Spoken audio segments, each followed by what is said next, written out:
Assalamualaikum warahmatullahi wabarakatuh. Bismillahirrahmanirrahim. Video channel kita yang ke-73 sekarang adalah yang dibahas kitab Bidayatul Hidayah. Tsumma rafa' nuli ngangkat sapa sira saka ing sirah sira minas sujudi sanggeng sujud mukabbiron hale wong kang maca takbir hatta ta'tadila sehingga cecek sapa sira jalisan hale wong kang lungguh wajlis lan lungguh sira ala rijlika ing atase sikil sira al yusra ingkang kiwa wansib lan ngencengno sapa sira qadamaka ing delamaan sira al yumna ingkang tengen wadha lan deleo sapa sira yadaika ing tangan loro sira ala fakhidzaika ing atase pupu loro sira wal asabi'u hali utawi pira-pira driji mangsyuratan iku digelar wa qul lan ngucap sapa sira rabbighfirli warhamni warzuqni wahdini wajburni wa'afini wa'fu anni. Yang dibahas kali ini adalah ketika bangun dari sujud pertama dalam sholat. Angkatlah kepala sambil membaca takbir. Kemudian setelah duduk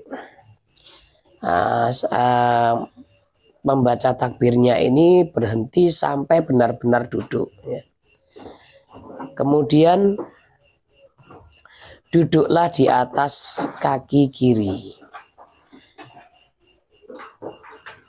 Terus telapak kaki kanan ini diluruskan dalam keadaan berdiri ya, seperti ini. Kemudian kita menaruh kedua tangan di atas kedua paha sambil jari-jari ini tidak digenggam, jari-jari ini dilepaskan. Terus membaca Rabbighfirli warhamni warzuqni wahdini wajburni wa'afini wa'fu anni. Ini yang dibaca ya. Tsumma sujud sajdatan tsaniyatan. Nuli sujud sapa sira sajdatan kelawan sujud tsaniyatan kang kaping pindho. Kadzalika hale kaya mengkono-mengkono kadzalika hale kaya mengkono-mengkono sujud pertama. Tsumma atadil nuli jejeka sapa sira jalisan hale wong kang lungguh lil istirahati krana istirahah fi kulli rakaatin ing dalam saben-saben rakaat. La tasyahuda kang ora ana tasyahud iku maujud akibaha ing dalam ngiring-ngiringi iki rakaat. Kemudian setelah duduk di antara dua sujud, sujud kembali seperti halnya sujud yang pertama.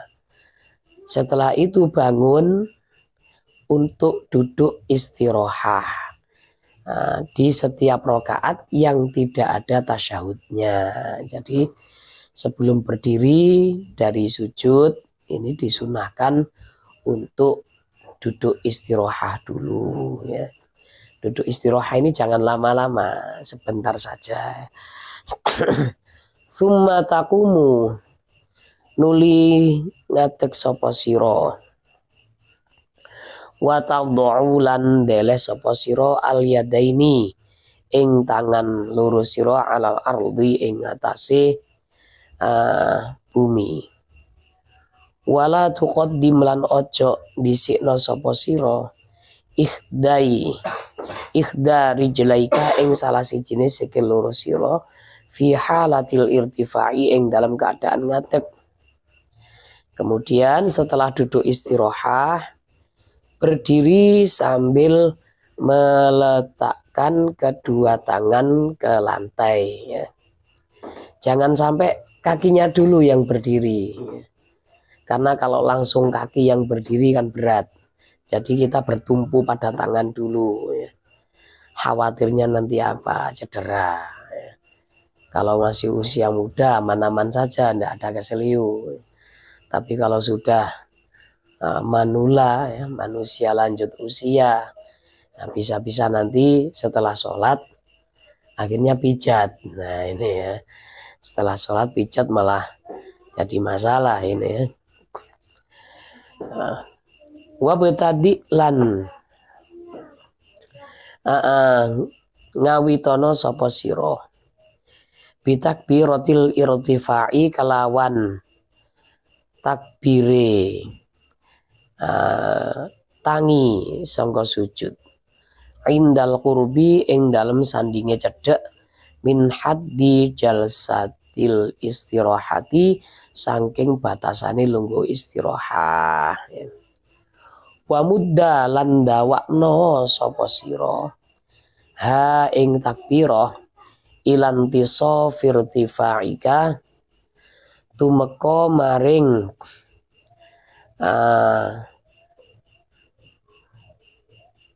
sepadati separone ngangkate sira ila qiyamika maring ngadeg sira. Kemudian ketika bangun dari sujud ini sembari membaca takbir. Membaca takbirnya itu ketika sudah mendekati duduk istirahat ya. Jadi ketika dahi masih ada di lantai ini tidak takbir dulu. Setelah bangun mendekati posisi duduk istirahat baru membaca takbir. Terus takbirnya ini dipanjangkan sampai separuh berdiri. Separuh berdiri Allahu Akbar ya. Jadi gimana ini prakteknya ya? Masa saya harus berdiri? Nggak enak juga ya. Misalkan ini anggota badan ya. Misalkan ini badannya orang yang sholat. Jadi setelah sujud kemudian duduk istirahat. Mendekati duduk istirahat ini disunahkan untuk membaca takbiratul irtifa. Takbir pindah ke rukun yang lain. Kemudian takbir ini harus dipanjangkan, jangan terlalu pendek. Jangan sampai pendek. Sampai orang ini sudah separuh berdiri. Ya. Separuh berdiri lah, mendekati berdiri yang sempurna, ini takbirnya sudah selesai. Karena seperti keterangan yang dulu kita sebutkan, takbiratul intiqal itu merupakan kode ya. Kode kalau jadi imam ini kodenya supaya makmum itu bisa tertib mengikuti gerakan imam. Apalagi pada waktu bangun dari sujud, makmum masih sujud kemudian imam takbirnya kok pendek, Allahu Akbar, kemudian makmum kan langsung ikut langsung bangun, ternyata imamnya ini masih duduk istirahat ya kan, sholatnya kan tidak tertib ya, menjadi kacau. Makmum itu seharusnya ketika pergerakan dari satu rukun ke rukun yang lain ini tidak bersamaan dengan imam, harusnya mengiringi. Setelah imam berdiri sempurna baru dia berdiri, baru dia bangun. Nah, seperti itu. Jangan sampai bersamaan, makruh hukumnya. Wal takun lan becik ono hadhil jalsatu opo ikilah sak lungguhan. Jalsatun iku lungguh khafifatun engkang cepet, muhtatifatun tegese ingkang cepet ya. Terus duduk istirahat ini jangan lama-lama ya. Harus sebentar ini ya. harus sebentar seret, sekira tidak sama dengan paling cepatnya duduk di antara dua sujud. Jadi tidak ada tumak ninah ya. Dengan sekadar membaca satu tasbih ya. Kalau gerakan kita kan tumak ninah itu minimal sekali membaca tasbih ini sudah dianggap tumak ninah. Jadi duduk istirahat ini jangan sampai terlalu lama. Kalau terlalu lama nanti terhitung ya seperti menambah rukun, malah jadi batal sholatnya ya. Wasolli lan sholata sapa sira ar-rakaata ing rakaat atsaniyata kang kaping pindho kal ula koyok sholat kang pertama. Kemudian sholat yang kedua ini lakukan sebagaimana sholat yang pertama ya. Wa a'id lan balenono sapa sira at-ta'awudha ing a'udzubillah fil ibtidai ing dalem kawitane rakaat. Kemudian ketika berdiri pada rakaat kedua dimulai membaca Fatihah, ini ta'awudz dulu, membaca a'udzu dulu. Tsumma jelis nuli lungguh sapa sira fi rakaati ing dalam rakaat atsaniyati kang kaping pindho li tasyahudi karena tasyahud al awali kang pertama. Kemudian di rakaat kedua ini ada duduk untuk tasyahud awal. Wadho'lan deleo sapa sira al yada ing tangan al yumna ingkang tengen fi julusi tasyahudi ing dalem lungguh tasyahud alal fakhidhi ing atase pupu al yumna ingkang tengen makbul botal asabi'i hale digegem pira-pira drijine illal musabbihata kecuali telunjuk wal ibhama lan jempol fatur sila moga ngeculno sapa sira huma ing al musabbihah wal ibham. Kemudian pada waktu duduk untuk tasyahud awal ini duduknya sambil meletakkan tangan kanan di atas paha kanan dalam keadaan jari-jari ini digenggam kecuali telunjuk dengan jempol ya, seperti ini ya. Nah ini wansyur lan nangekno sapa sira musabbihata yumnaka ing telunjuke tangan-tangan sira inda qaulika ing dalem sandinge ucapan sira illallahu rupane ucapan illallahu la inda qaulika la ilaha ora ing dalem sandinge ucapan sira la ilaha. Wadho'lan deleo sapa sira al yada ing tangan al yusra kang kiwa mangsyuratal asabi'i hale digelar pira-pira drijine alal fakhidhi ing atase pupu al yusra ingkang kiwa. Kemudian ketika membaca tasyahud pas pada kalimat illallah ini jarinya ini yang sebelah jari telunjuk kanan ya, diluruskan seperti ini ya, diluruskan isyarah. Sedangkan tangan kiri ini tidak digenggam, ditaruh di atas paha kiri ya. Saya kira ini jelas ya. Tidak ada orang menaruh tangannya dalam keadaan silang. Tangan kanan taruh di paha kiri kemudian gini. Ini mau apa ini kalau silangnya?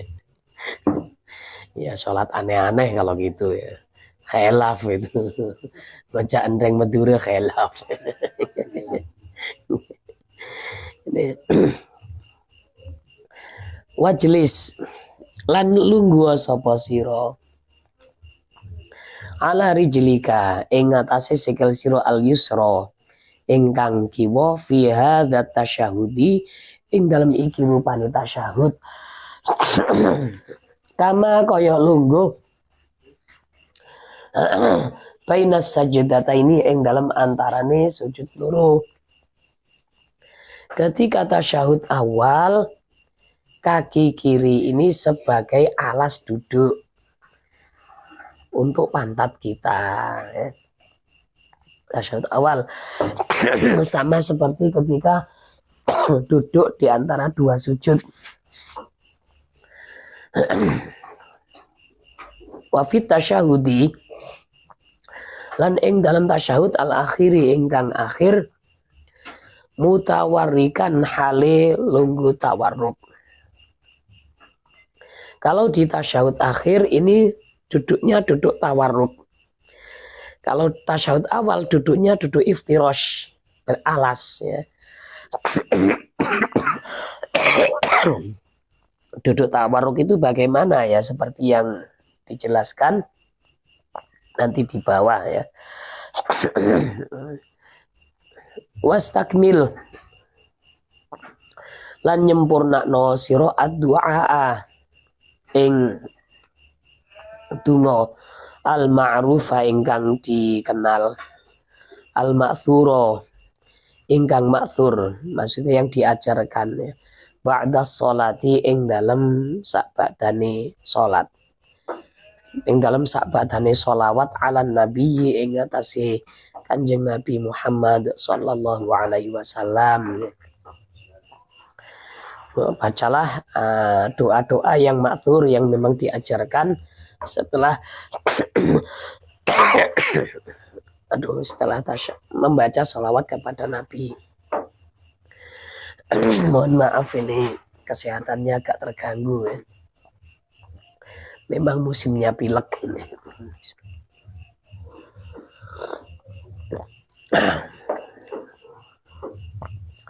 Wajlis lan lungguh sira fihi ing dalam tasyahud akhir. Ini penjelasannya duduk tawarruk ya. Ala warokika ing atase bokong sira al aisari ingkang kiwa, duduk pada pantat sebelah kiri.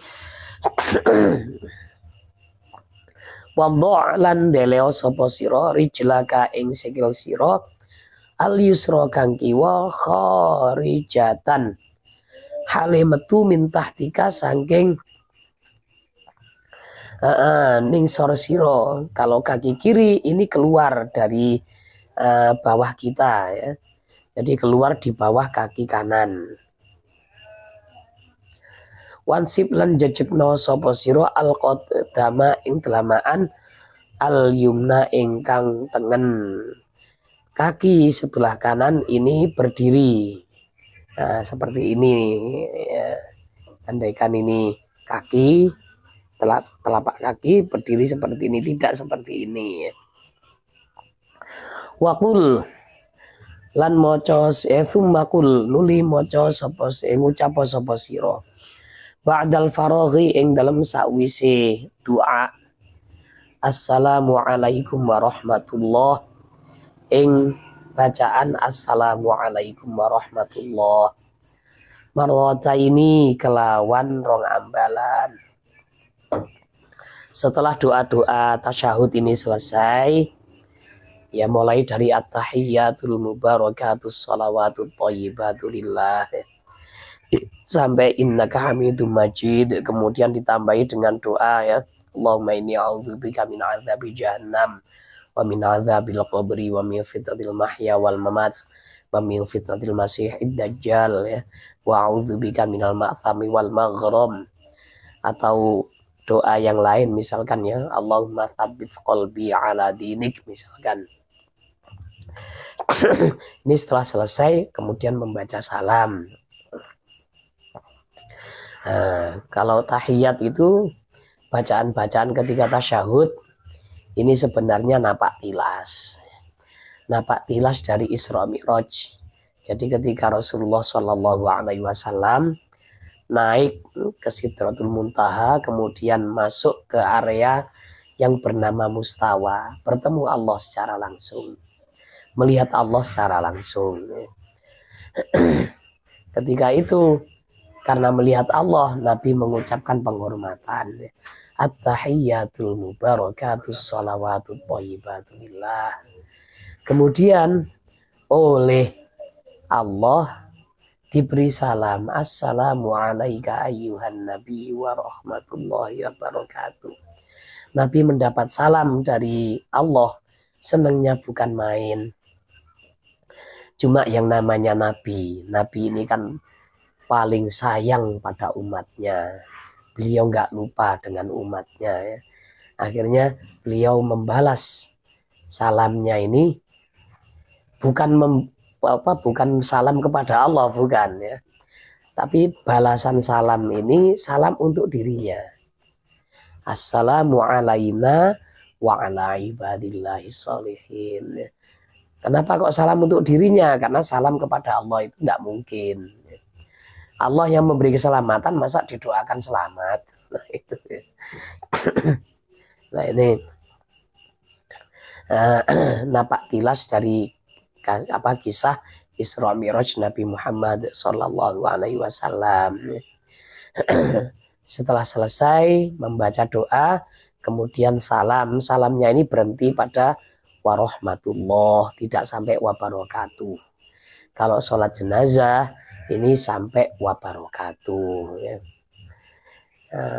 Kalau dalam kitab Fathul Qorib dulu diterangkan aqallus salam assalamualaikum ya.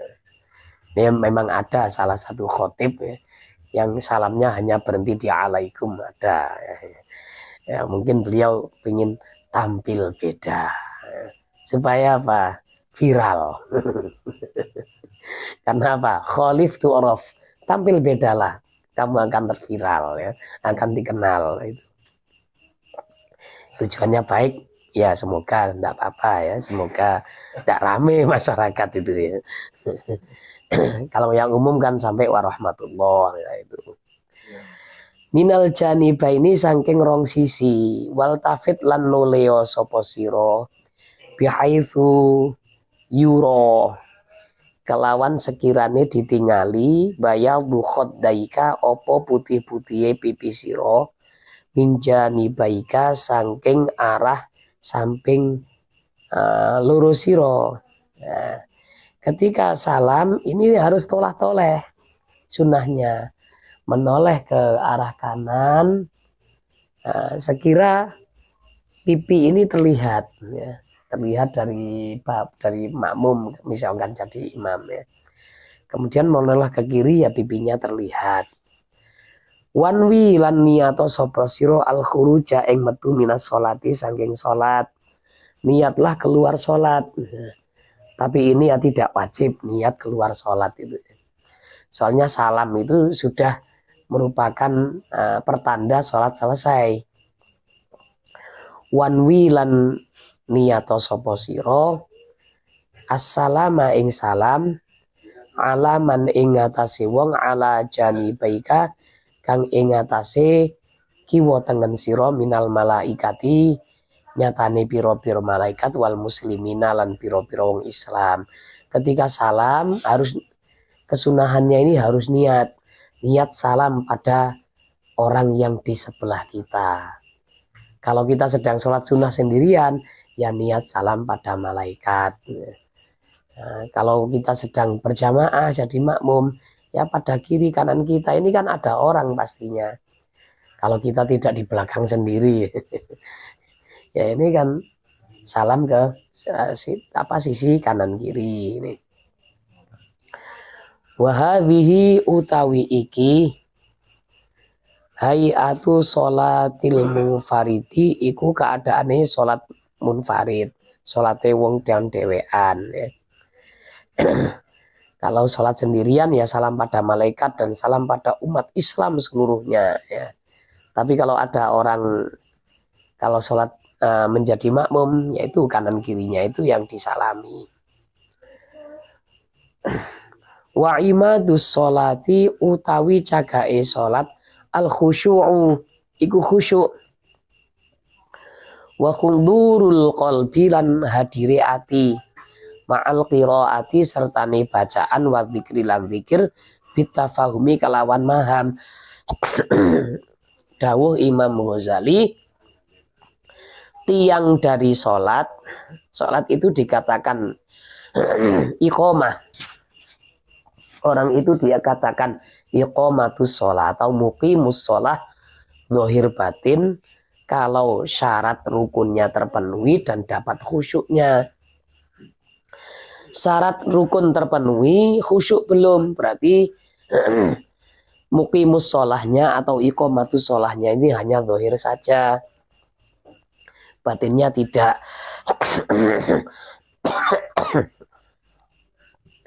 Jadi harus ada khusyuknya ya. Bagaimana cara khusyuk? Cara khusyuk itu kita harus menyadari bahwa diri kita sedang sholat. Kadang-kadang kita ini kan sering ya, kita sedang sholat tapi merasa sedang bisnis. Kerja, aduh tadi ada pembeli, enaknya saya jual berapa. Aduh besok ini acara di sawah ini bagaimana. Nah ini kan sering seperti ini ya. Kita malah lupa bahwa kita sedang dalam keadaan sholat. Nah, terus teknik untuk khusyuk yang kedua, kita harus paham dengan bacaan Al-Quran dan zikir-zikir yang kita ucapkan. Sekira apa? Bacaan Al-Quran dan zikir itu kita buat, kita rasakan seperti berdialog langsung dengan Allah. Jadi kita berdialog dengan Allah itu pakai zikir-zikir dan bacaan Al-Quran. Kita kan dalam sholat, hayahnya kita kan menghadap Allah. Pertama kita takbir, menghormati Allah. Allahu Akbar. Kemudian membaca surat Al-Fatihah. Bismillah. Kemudian membaca Alhamdulillah. Ya. Alhamdulillah ini kan kita sedang memuji Allah. Jadi rasakan betul sekira kita memang sedang berhadapan dengan Allah. Tapi jangan membayangkan zatnya, enggak usah. Karena apa? Nanti kalau mati tahu sendiri. Jangan membayangkan zat Allah, enggak akan bisa. Karena lain memang ya, enggak ada yang sama. Bagaimana bisa dibayangkan ini? Nah, inilah yang dinamakan makom musyahadah ya. Makom musyahadah itu atau ihsan. Ihsan itu ada dua. Makom ihsan itu ada yang musyahadah, ada yang muraqabah. Kalau musyahadah itu seakan-akan kita itu menyaksikan Allah secara langsung. Jadi kondisi kita dalam mengucapkan zikir-zikir sholat ini seakan-akan memang sedang berdialog, sedang jagongan dengan Allah. Kayak seperti itu. Terus kalau tidak bisa, pesan Nabi, fa illam takun tarahu fa innahu yaraka. Nah ini makom muraqabah. Kalau kamu memang tidak bisa seakan-akan sedang berbicara kepada Allah, maka kita itu harus merasa sedang diawasi oleh Allah. Nah ini makom muraqabah seperti ini ya. Waqala lan ngendika sapa Al Hasanu Al Basri.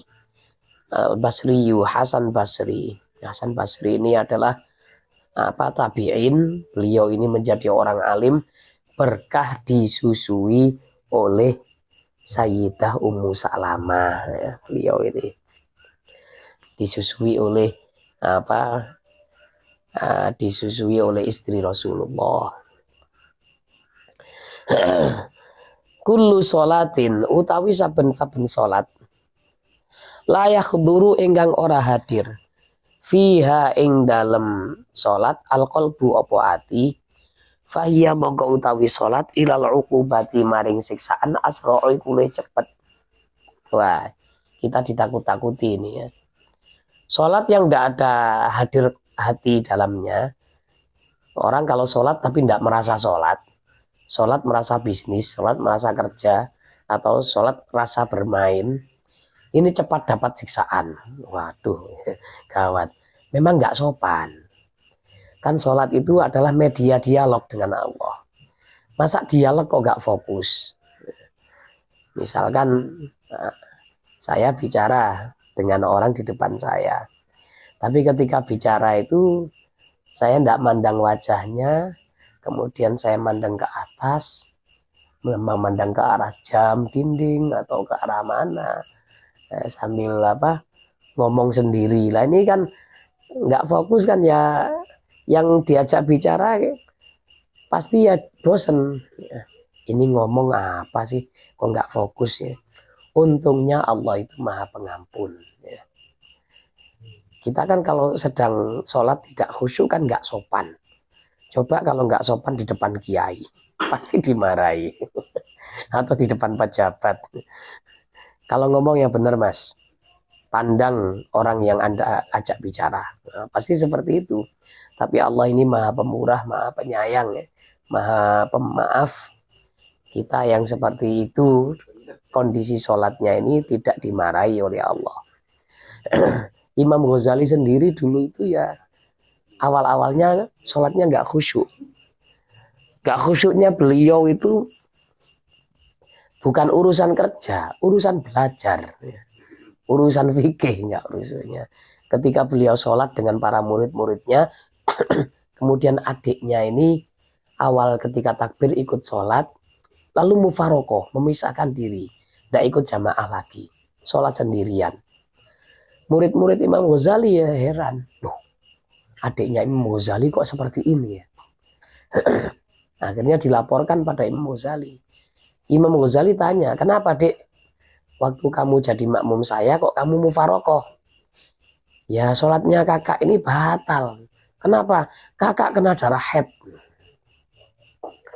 Langsung kaget ya Imam Ghazali. Subhanallah, kamu tahu apa yang saya pikirkan ya. Adiknya sudah jadi wali ya. Pada waktu itu Imam Ghazali mikir masalah haid perempuan pada waktu sholat. Batal sholatnya itu. Kalau Yai Hamid dulu lucu ya. Yai Hamid sholat, murid-muridnya ini kan ikut di belakang sekitar 300 orang.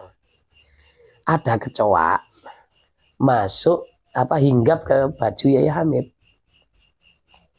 Lah santrinya yang ada di belakang ini, waduh, paling geli kalau lihat kecoa, jijik. Ya sholat sambil gini-gini, aduh. Habis itu masuk ke dalam baju Yai Hamid. Yai Hamid tidak bergerak sama sekali, nggak kaget sama sekali, tetap khusyuk. Lalu keluar dari kerah, nggak berasa. Nah, habis itu kecoa ini langsung loncat ke arah dua santri tadi.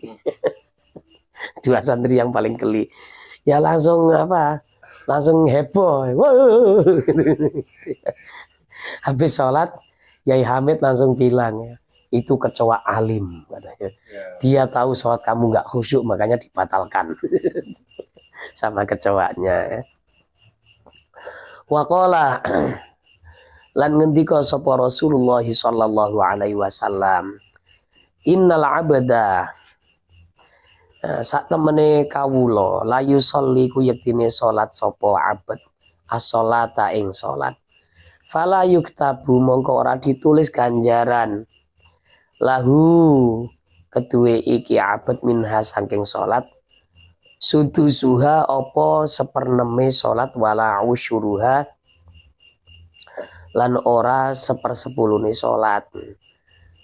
Ada seorang hamba sholat, 1/6 dari pahala sholat saja tidak dapat, 10-nya juga tidak dapat, 1/10 juga tidak dapat.